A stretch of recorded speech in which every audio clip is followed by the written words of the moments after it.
అంత మాత్రం క్షేమం కాదు. అయినా ఆ మెస్సైన పట్టుకోవటానికి అన్ని ఏర్పాట్లు చేశాం ప్రభు. ఎంతకాలం ఎంతకాలం ఇలా చెప్తారు? రోజు రోజుకి అవమానమే.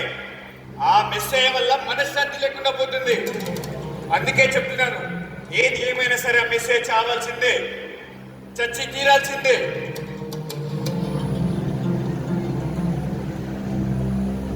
ఎవరతను? ప్రభు, మనకు బాగా కావాల్సిన ప్రభు.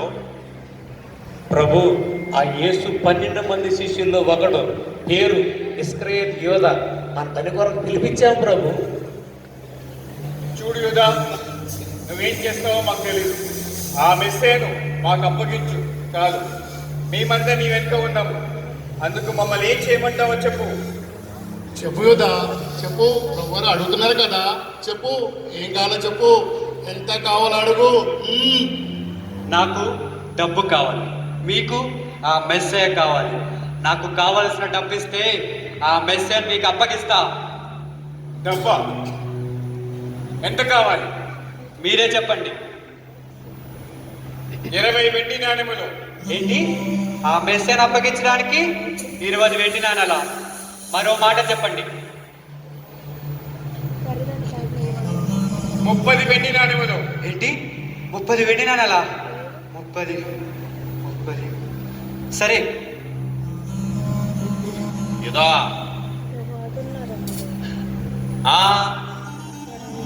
పైకమైతే తీసుకుంటున్నాం కానీ ఆ మెస్సైని రోమా సైనికులకు ఎలా అప్పగిస్తావో చెప్పలేదే కదా.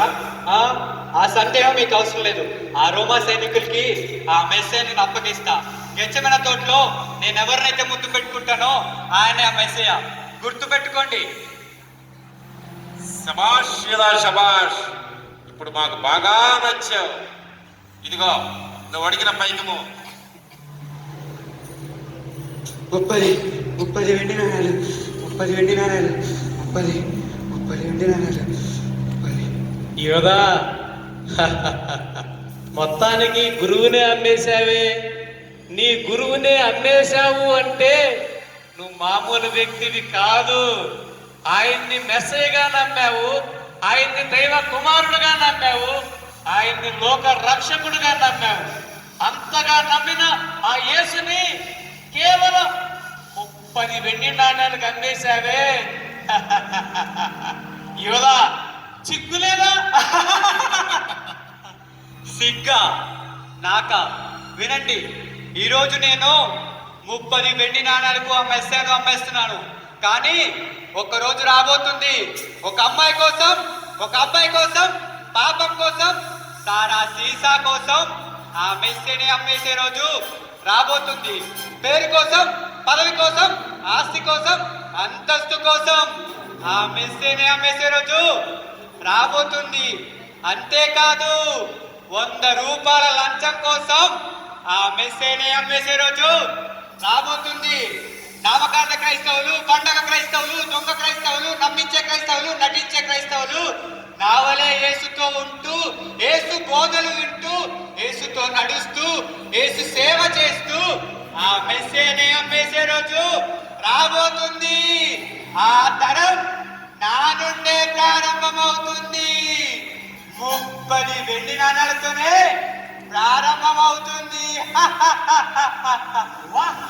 ఏం చెప్పావు యోధా?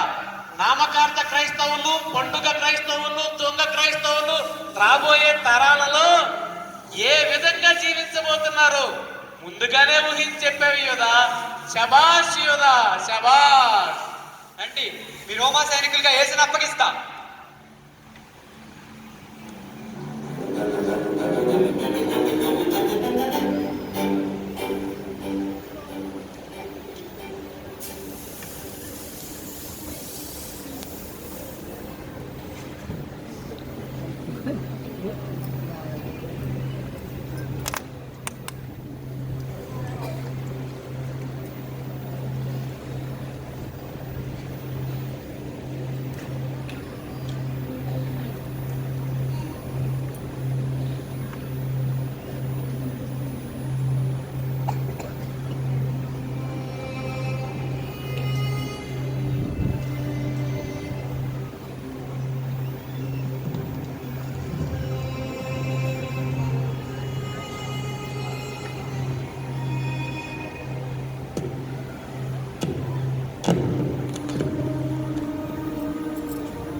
నా తండ్రి,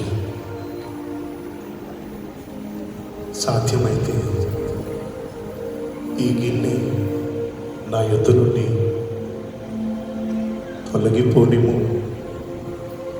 అయినను నా ఇష్ట ప్రకారం కాదు, నీ చిత్త ప్రకారమే కానిము.